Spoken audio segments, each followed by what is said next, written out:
好，大家好嗱，今日講嘅話題咧就係駱駝七Eden 呂爵安嗱，咁係 Mirror 其中一個成員啦。咁駱駝七係點大家都知啦嚇。咁最近原來睇翻新聞報道話佢會係拍翻以前 Long Vacation 嗰個木村拓哉嗰個角色喎。即係點講咧？即係佢 ViuTV 買咗，即係富士電視台咧就賣咗個版權俾ViuTV，咁可以重拍翻 Long Vacation 呢個悠長假期嘅日劇，咁而俾ViuTV 去拍，即係好似幾年前大叔的愛咁咧嚇，俾菠蘿雞同埋駱駝七拍咧兩個嘴嗰個咧嚇，咁應該就失敗㗎啦。咁大叔的愛嚇，即係好無謂嘅嘢嚟嘅。咁而家去揾又俾佢拍翻Long Vacation，咁賣個版權俾個電視台啦。咁你要買個版權，你要拍，咁你有本事咪拍咯。咁其實佢係 cover 唔到，即係唔可以即係掹衫尾都掹唔到啊！你拍 Long Vacation，你想有個效果，幾多年前1996年比 Love Generation 戀愛世紀更加早一年咁 Love Generation 都正啦，大家睇過啦，就係木村拓哉同埋松隆子嘅對手戲嚟嘅，好睇到不得了，係啦，到而家可以話前無古人後無來者，呢兩套劇集都係木村拓哉領銜演出嘅。咁你話你話喺東亞某個地方嘅電視台，你要買人哋日本嘅版權，人哋日本有乜所謂，即係賣俾你咯，係咪先？即係等於你富士電視台想買《尋秦記》個版權嚟拍，我相信《尋秦記》都好樂意賣個版權俾富士電視台去拍翻去《尋秦記》㗎嘛，你拍得到咪得咯，傻仔！咁個問題就係咧好搞笑咯。咁木村拓哉個咁高嘅形象，同埋就山口智子咧。山口智子都年紀都一把啦嚇，咁佢揾李佳芯去做山口智子嘅角色喎，你玩死李佳芯啦係嘛嚇？咁都不至於咁老係嘛？嗰時山口智子都唔係咁老啦。嗱，木村拓哉咧係當年1996年嗰套日劇咧，嗰時我哋睇翻版嘅，嗰時都係大家記唔記得要去買嗰啲碟嚟睇嘅，電視台好似冇得做添嘅，好似冇啊。1996年喎，上網係唔盛行啦。睇 VCD 嘅，好似係我嗰時記得係買啲正版都難買啊！我哋買翻版嘅咋，記唔記得大家買翻版睇嘅咋，都睇到如痴如醉啊！咁 Long Vacation 咧就係早過 Love Generation 嘅，咁變咗其實木村係更加幼嫩嘅，就比 Love Generation 比同松隆子拍檔嗰時咧更加幼嫩嘅。幾多歲啊？23、24歲咋？當時木村拓哉係23、24歲，佢拍呢個 Long Vacation 悠長假期非常之好睇。嗰班青春嘅偶像個個都獨當一面㗎啦！而家大部分都獨當一面就唔好似 Mirror 咁得姜濤一個獨當一面有邊個捉嘢內風冇玩啦？捉嘢內風邊個拍揾 AK？ 即係玩鞋都未夠資格啦，咁你真係笑爆嘴咯！你捉嘢內風喎，仲有松隆子啦，松隆子邊個扮松隆子啊？唔好玩啦，邊個都冇啊！香港係冇呢啲演員嘅，仲有好多好正嗰啲咧，係咪先？仲有邊個啊？藤原紀香有冇藤原紀香藤原紀香喺Love Generation 嗰度咁樣而家去揾翻，即係問題就係有冇咁嘅人選去做呢啲？你模仿人哋嘅角色，你只可以模仿，唔係你只可以企圖模仿人哋嘅角色。而家你係開正個牌頭話Eden 駱駝七咧就係做木村拓哉嗰個角色哇！咁我呢個 channel 咧就主要就係即係唔係齋 up 咧，唔係即係以為嗰啲咧係根據八字去睇嘅。咁我哋即管睇下駱駝七個八字，佢有冇本事做呢個木村拓哉嗰個角色？係啦，真係唔好玩啦，係咪先？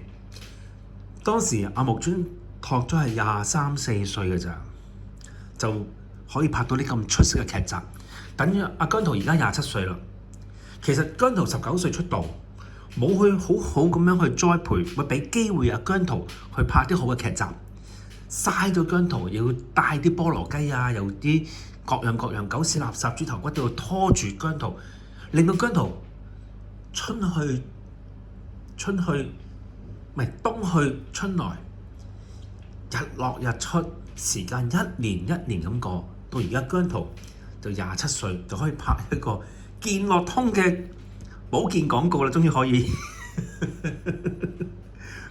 嘥晒姜濤啲時間啦。其實一個藝員佢23、24歲係最幼嫩，亦都係最吸引嘅年紀嚟嘅。佢冇呢個咩季前賽啲嘥咗姜濤啦，拍得好差好衰嘅，個個走去搶鏡，係咪先？個個走去搶阿姜濤鏡，搞到姜濤基本上佢23、24歲時拍嗰啲劇集咧就係蒲唔到頭啊！或者拍嗰啲所謂電影嗰啲咧，咩12怪盜啊，咩月半夜啊，夜半月嗰啲，都唔知係乜鬼嘢嚟，不知所謂，拍到嘥咗姜濤。人哋俾人木村拓哉擔綱嘅劇集，以佢為主，冇人同佢爭㗎，唔會有人菠蘿雞佢㗎。木村拓哉就係木村拓哉，佢就算係悠長假期都係阿竹野內豐都唔係好搶鏡嘅。嗱，竹野內豐嗰時都係佔路頭角㗎。咁之後仲有反町隆史咧，又係好正嘅角色嘅。佢哋唔會話冚埋一齊嘅，佢哋係各自精彩，先令到個電視台或者嗰個明星係可以各自發熱發光。但係呢個 ViuTV 個經理人公司嗰啲管理失衡啊，或者係冇呢啲經驗去處理咧，所以佢 Mirror 嗰班友係散晒，係差晒，煮壞咗一碟餸啦，冇差晒。唯獨是係姜濤可以好彩就叫做死唔去，點解繼續去即係一枝獨秀咯。咁啊，當阿姜濤一枝獨秀嗰時，你又喺度搞啲悠長假期買人哋嘅版權喎，你話係咪真係喺度搶 noise 咧？即係搶注意力咧？但係其實得啖笑咯。就算咁啊，即管睇下阿駱駝七個八字，睇下擔唔擔得起啦，還是係一敗塗地得啖笑啦。係 OK， 好啦。駱駝七個八字就係年柱就係丙子啦，月柱就係辛丑啦，咁啊日柱就係癸亥啦。咁大家睇過我嘅片都知道我點樣去睇啊，即係批下阿駱駝七嘅阿伊登女嘅八字啦。其實唔係咁睇好啦嚇，咁同埋個運係冇噶啦，即係只有一路咁出血，好似啲美股咁咧，一路咁流血，直至到打柴為止，係啦。專網格局嘅，咁我示範一次俾大家睇下點樣去起一個盤先啦。一定要係定咗係身旺定身弱先嘅，否則的話咧，你冇能力去睇一個八字嘅。唔好搞咁多垃圾嘢，錯嘅，唔係講身旺弱嗰啲咧，唔好意思，唔係八字，唔係子平八字，你唔好同我講係子平八字嚇。我唔知你用咩方法去睇，總之睇八字用子平命理嘅方法去睇八字，必定係用身旺同身弱呢個角度去開墾落去。好啦，咁啊陰癸水啦，哇！突然間彈出嚟，你估唔到駱駝七以為死緊啦，黐住大馬女神嗰個咧，大馬女神出嚟揾食嘅，你黐錯人哋出嚟揾食揾老細，你走去黐咪扮人哋條仔，死得啦！駱駝七係咪先？好黐唔黐？係咪先？啊，真係好啦，陰癸水真係你都估唔到，突然間彈到木村拓哉喎，香港木村拓哉係咪先？好啦，咁啊癸水啦，咁啊金生水啦，金生水係偏印啦，咁啊火啦，水係火嘅正財啦，水嘅就比啦，丑就係己啦，金生水，金就偏印啦，水就係比啦，真係有創意唔係咁樣去玩咯，同埋唔能夠向前行噶啦。發現係唔能夠向前行，就向後去揾翻。但係你咁樣揾唔反對，但係真係好有興趣知道佢嘅效果係點咯。只係不倫不類，跟住得啖笑。人哋一定揾木村拓哉嘅標準去同呢個駱駝七去衡量嘅。你淨係為咗俾人哋衡量，但係你基本上係批評到體無完膚嘅，到時佢就知味道啦。到時駱駝漆就更加打柴中嘅打柴。好啦，亥水啦，壬同埋甲啦，壬係劫啦，水生木呢個就傷啦。好啦，亥子丑三合水，丙辛合水，咁變咗比，咁上下咁呢度又比啦，係啦。咁因為佢丙辛合咗水啦，咁佢有水俾佢啦，咁合咗做比啦。咁而亥子丑又要水啦，咁佢有水啦，咁又攞到比啦。嚇，咁變咗就係一地都係水，係啦，一地都係水。咁係比係全部都係比，係啦，大部分都係比啦。嚇，咁佢係一個專旺格局嚟㗎。專旺格局咧就係好佢一定要做阿頭嘅，即係佢要做帶領潮流嗰個。帶領潮流帶得好就話啫，帶領潮流去死嗰條路嘅，咁都係帶領潮流嚟嘅嚇，即係佢夠薑咯嚇。咁佢個電視台亦都咁夠薑，咁有信心俾阿駱駝漆去，佢真係相信阿駱駝漆嗰班友係掂嘅咩？佢真係唔相信阿姜濤係唯獨是係姜濤得一個最掂嘅咩？佢亦都唔相信自己嘅經營嘅管理失誤嘅咩？咁如果一個咁嘅公司，咁佢就即係死期不遠矣啦。咁啊，即管睇佢點樣去拍呢啲電視劇先啦。咁其實同翻以前香港嘅電視劇嚟講咧，就真係我諗，即係你冇理由抄人哋啫。你香港冇啲愛情青春嘅題材嘅創作嘅咩？冇嘅咩？冇㗎嚇！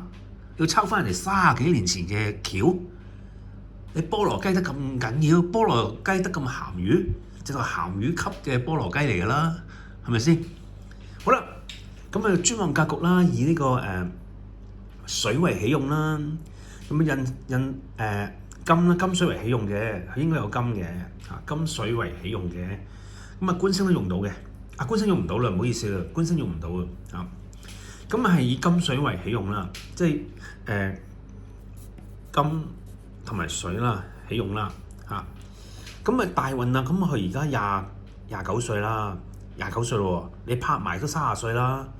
30歲嘅男人去拍人哋23、24歲嗰時拍嘅木村拓哉嘅角色，一個好含蓄啊，一個好你知23、24歲做翻23、24歲㗎，唔係你30歲走人扮人哋23、24歲嗰種23、24歲喎，咁樣咁唔緊要啦，你個 Collar 都唔知佢點玩啊，嗰班阿姑咧時日已老啦，跟住明日黃豬啦。咁你 Collar 嗰班阿姑都唔知點玩啊！而家真係冇㗎，你睇下嗰個阿 Day 俾個機會佢同人姜濤跳辣身舞嘅，死魚一條嘅，冇 engagement嘅，乜 Q 都冇嘅，好似你托起我咧，你托起我咧，你托起我對腳啦，真係唔用力㗎，其實好重嘅又講真係，咁唔係佢阿表妹都托唔起啊，佢都冇托阿表妹啦，表妹咁 Q 重鬼妹嚟㗎嘛，係咪先嚇？好啦。大運24到33歲啦，佢而家29歲啦。甲辰大運，水生木係傷咯。辰金生水，水生木，係喎。阿駱駝漆個阿妹咧，讀牙醫個阿妹咧冇晒影咯喎，真係冇晒影咯喎，梗唔得啦。初試提升已經收皮啦，即係成日都星二代靠黐上位嘅咩？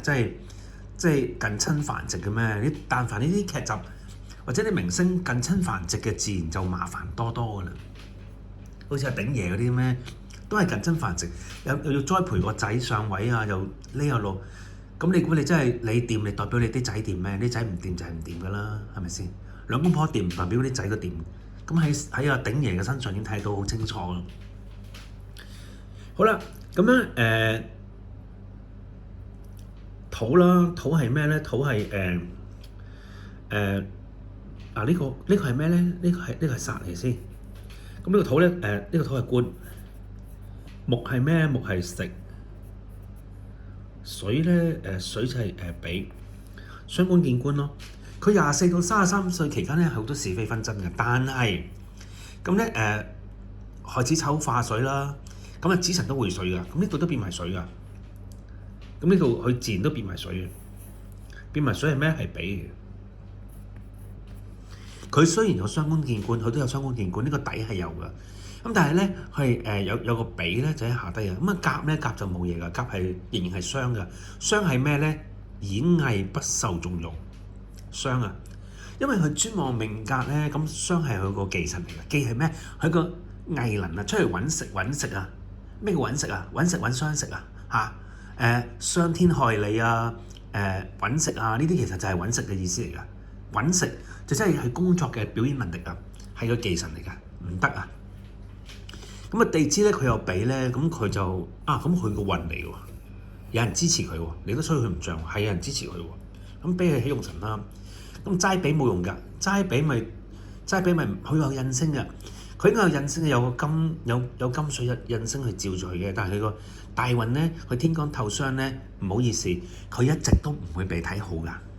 咁即係話佢拍任何劇集都唔會被人睇好，包括 Long Vacation 有長假期呢一套日劇係幾多年前啊？係先2026，而家2026係1996年上映嘅，減1996 30年前啊，30年前上映啊，但係拍嗰陣時佢而家1年前咧，起碼都即係1995年拍啦，即係阿木村拓哉當時應該23、24歲到啦。23、24歲，人哋真係做翻23、24歲嘅角色嘅，唔係好似而家阿駱駝七29歲啦，當佢拍完之後都30歲啦，咁30歲咁咪扮人哋23、24歲，咁又係奇怪咯，幾個代溝啦已經有不過由佢啦，冇所謂啦，你都唔即係變咗係咁啊 TVB 係死咗咧，開電視又唔成氣候咧，係咪先？咁啊蜀中無大將啊 ViuTV 咪作先鋒咯，好似阿林敏聰話齋，姜濤係 CEO 嚟嘅，係 ViuTV 嘅 CEO 嚟，都亂七八糟㗎啦，已經搞到係咪先？嗱咁樣唔緊要，咁變咗咧，佢而家大運咧就不見好㗎，24到33歲期間咧就不見好。你睇下駱駝七喺佢29歲之前咧，帶佢阿妹出場啦，同阿大馬女神以為可以撻得着啦，全部駱駝七都係唔得。佢有冇自己嘅 solo 演唱會啊？冇啊嘛，點解冇啊？係咪因為特登係壓榨佢啊？唔係啊嘛，你都冇市場冇觀眾揾唔到錢，公司咪唔會同你去搞你個 solo 演唱會，俾阿駱駝七咯，唱啊唱唔掂，講就講唔掂，叻過龍，世界仔啊嘛，好識講嘢噶嘛。阿姜濤有時好蠢嘅，佢嗰時又幫阿駱駝七講嘢噶嘛，又話俾人哋夾佢啊。俾個 YouTube 嘅 KOL 夾佢啊，佢又為啲兄弟又幫人講嘢，低低能能咁嘛。姜濤嗰陣時揸好架手車先啦，車都未學好，第一次考牌 pass 就喺度炫耀咩啫？第一次考牌 pass 咪通常都係撞車就係呢啲噶啦，因為佢太容易俾佢得到啊嘛，唔小心啊嘛，反而肥1次2次咧，以後揸車更加謹慎嘅。第一次 pass 咧就好容易會撞車或者出意外，因為佢以為好僥倖，但係揸車其實唔係一件容易嘅事嚟，要好專心、好專注，有乜理由攞頂帽嘅啫？冇理由噶嘛扭軚係死緊啦，推拉軚噶嘛，你保持住推拉軚咧，你就唔會點樣撞車嘅。但係佢唔係，佢一扭軚360度咁扭個軚，一手咁扭，咁啊試得噶啦好啦，大運佢唔見得好，駱駝七好啦，流年啦，丙午。丙係財，財意思係破財、嘥錢、浪費公司資源。好，丁己，丁係都係財偏財，冇乜發展啊，工作運唔好啊，各樣好。己係煞，丙辛仍然係化水，化水都係變咗比。好啦，咁啊叫好，即係受到支持啦。子午衝唔到，因為貪黑忘衝，亥子丑化水就子辰就回水，所以丙午就唔受衝嘅。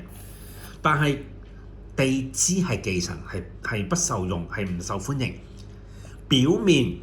表面好似有 noise， 大家都睇，但係記住佢2026年話而家開始拍，咁要睇到佢起碼1年時間啦，喺度丁未或者半年時間啦，開始拍啦，拍完啦咁可能係丁未時候啦。咁但係咧喺2026年嗰個期間咧，表面天地交戰嘅，表面好似係喜神咯，即係好似好正咯，都仲係講緊咯，因為佢未上映啊嘛，即係未出街啊嘛，咁啊大家咪對佢有期望咯，明知佢輸嘅，但係佢未播出都仲有得講啊嘛，咁喺呢半年期間都係一個宣傳嘅嘅 point 嚟㗎嘛嚇。咁到去到丁未年，佢真係播出或者下年播出啦，或者12月底播出啦。咁的話咧，咁佢就見真章啦，咁佢就賴嘢啦，咁佢就變咗丁未年嗰時咧，好啦，我哋即管幫佢望埋丁未啦，賀俾佢。丁未年，丁未係2027啦。其實到11月開始，今年嘅11月開始就入丁未年㗎啦，因為佢戲咧就喺立冬嗰陣時就開始入戲。丁係咩？丁係偏財啦，未係咩？己啦，金生水，水生木，木生火。木係咩？水生木為食啦，火係偏財啦，土係殺啦。哇！全部都係忌神嚟嘅，唔緊要。丁貴天克，丁貴天克，丁貴天克相及日主，咁呢個忌神衝埋嚟。咁佢就打柴，係啦，咁就一敗塗地嘅。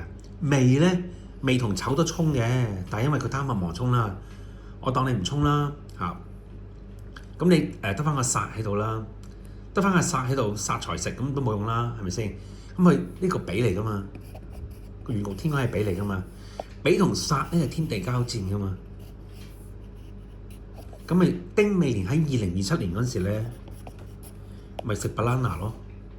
咁咪唔好咯，即係話佢而家2026年虛浮天干有個比嘅，但係地支咧就係財星嚟嘅，即係天地交戰啦，即係喜神坐忌神啦，喜神透天干就虛浮天干啦，佢地下冇支持佢啊嘛，咁你仲可以自吹自擂一段時間，因為你仲未出街啊嘛，你咪有個講字啫嘛，到你真係出街到去到丁未年啊，丁未年咧係喺今年嘅立冬咧就開始入戲啦，或者佢可能係11月啊12月上映都唔奇，因為佢好快啫嘛，有幾難拍咗好快啫嘛，求其嘢可能11月12月去拍嘅，去上映嘅，咁係咪瀨嘢咯？丁貴天克跟住就比錯殺，天地交戰，基本上咧就笑爆嘴，拍唔拍得成或者做唔做都好難講啊！又或者可能揾翻姜濤做咧，佢係醒目嘅，應該揾姜濤去扮木村拓哉。其實姜濤嘅性格同木村拓哉嘅性格係都幾相近嘅，大家留意下係好相近嘅。不過姜濤係肥添㗎啫，但係即係木村係特別瘦嘅條友仔。咁如果係姜濤瘦翻啲嘅，留翻啲長頭髮嘅，佢扮木村拓哉都行埋一邊啦。講完。